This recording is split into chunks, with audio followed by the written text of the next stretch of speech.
Hello everyone, I just wanted to do a follow-up video because basically I chose the contemporary lens out of the three lenses that I reviewed, such as the Tamron and the Sports, and I just wanted to do a follow-up and show you some images really. If we look at this image here, the bench, if you look at the bokeh on there, it's absolutely fantastic and it blows out of the water any sort of 1.4, 1.8 large aperture lens, because you can't even tell what's behind it. It's just a sea of green and a few other colours here, but it's fantastic, in terms of what bokeh you can actually get. And sometimes you don't need a 2.8 lens when a 6.3 aperture can achieve a far better result.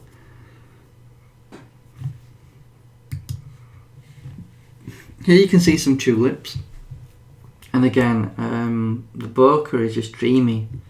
6.3, it's so fine that it's sort of blurred out this tulip just behind it, which is about probably 2 centimeters behind it. But the bokeh is fantastic.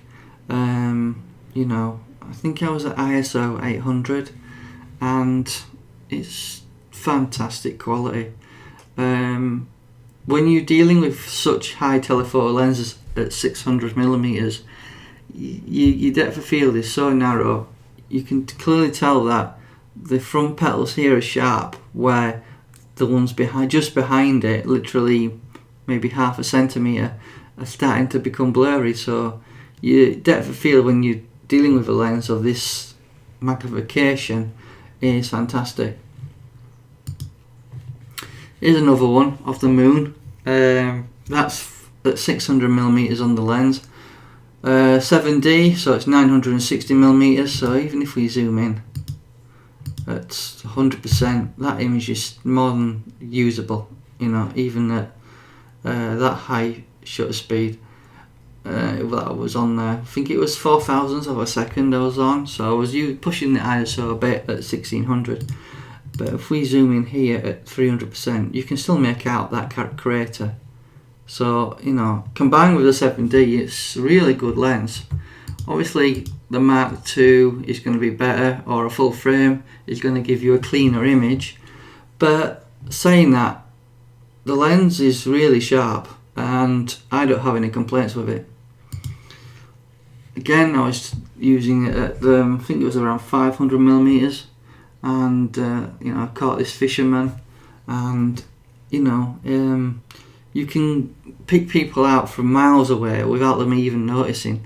So you can certainly isolate people from long distance.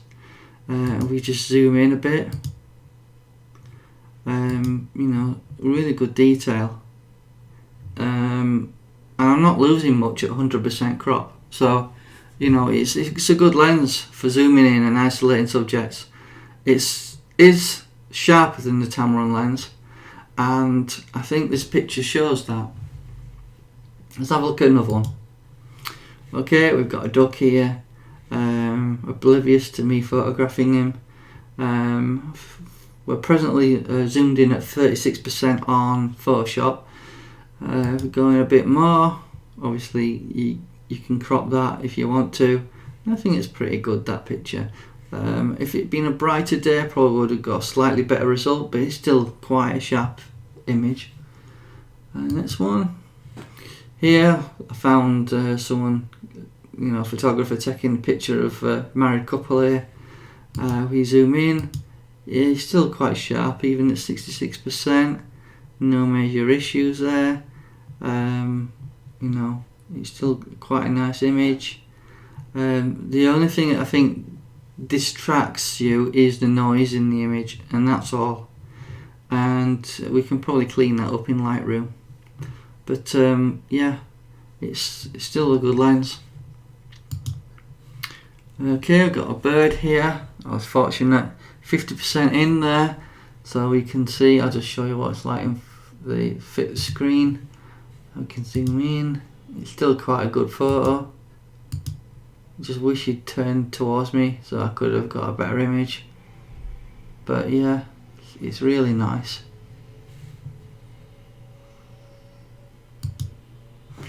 I thought I'd take a picture of a wall to give you an idea on tones and shapes and how good it can be. Let's zoom in on to that bit of moss there. Looks nice and clean at 50%. Even at 100% it looks quite clean. It does lose a little bit of detail, but that's probably the aperture at 6.3. I think if this had been at f8 it would have been a cleaner image. Unfortunately it was overcast, so there wasn't a lot of sun. So hopefully taking more images with this lens, hopefully I'll get some sharper results than this. Okay, and I thought I'd take some pictures of daffodils in this lovely bit of light that happened to come through a gap through the clouds. And yeah, it's a nice image. At 66%, I think I'd be happy to crop that, which we could do. We just crop that like that, like so, and then just fit screw, and then we could just zoom in. Yeah, it's quite a nice image. Again, the only thing you're seeing here is a bit of noise in the sensor. We could clean that up a little bit, but you know, I'm really happy with this lens's performance. You know, I don't think you'd tell the difference between the Mark II Canon lens in terms of its sharpness than this lens, the 150 to 600 contemporary. So let's just go back and show you the lens. Hope you found this little video of examples helpful, and thanks for watching.